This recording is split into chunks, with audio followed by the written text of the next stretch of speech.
Good afternoon, everybody. Phil Simons with Columbia Grain here in your Friday afternoon weekly grain market recap. Well, I'm going to go ahead and share my screen with you again, and let's go ahead and dive right into it. We're going to navigate to our favorite website, columbiagrain.com. And again, over in the upper right-hand corner, we can go to Producer Solutions and take a look at what was actually driving the markets around here this week.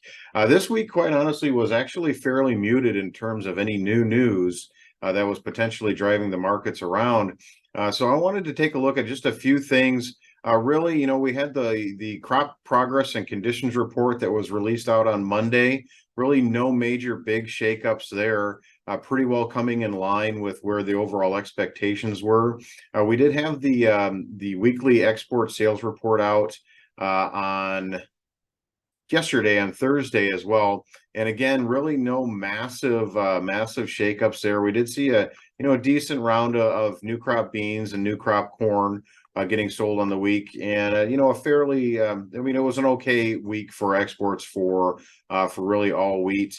The big one would have been on the soft red with actually China coming in and buying around 110,000 metric tons of soft red wheat.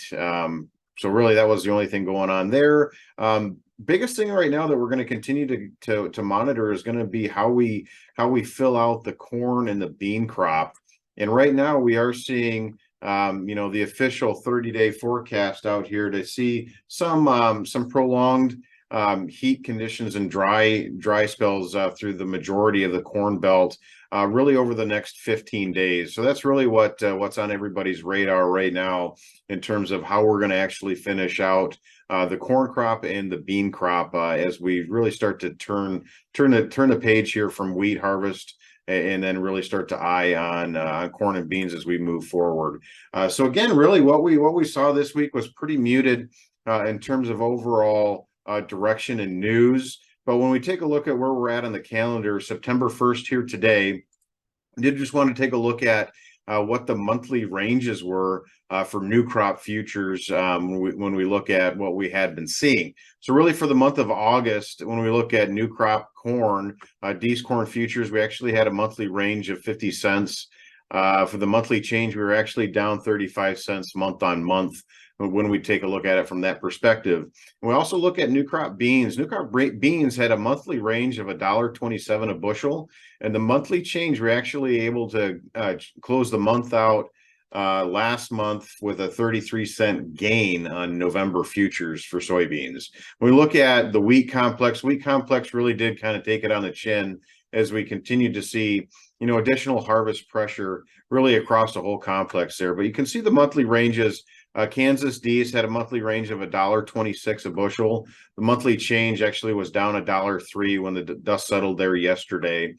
Chicago wheat had a monthly range of $1.16 a bushel and actually closed with a 93-cent loss month on month for the future standpoints. And lastly, when we take a look at the Minneapolis, we see that the Minneapolis, the monthly range was $1.21 and actually wound up with a net loss of $1.09 a bushel over in Minneapolis. But when we take a look at that and we say, okay, well, how did it actually close, in comparison to the highs versus the lows? And really, new crop corn was pretty much closing in at the low tick that we saw on the monthly status.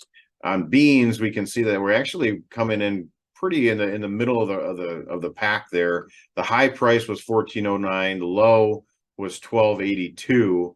We actually settled out yesterday at $13.68. So kind of middle of the ground there for soybeans. But again, on wheat, really we did close at the low ticks really throughout the whole wheat complex. You can see Kansas had a high for the month of August for Dees, Kansas at 841.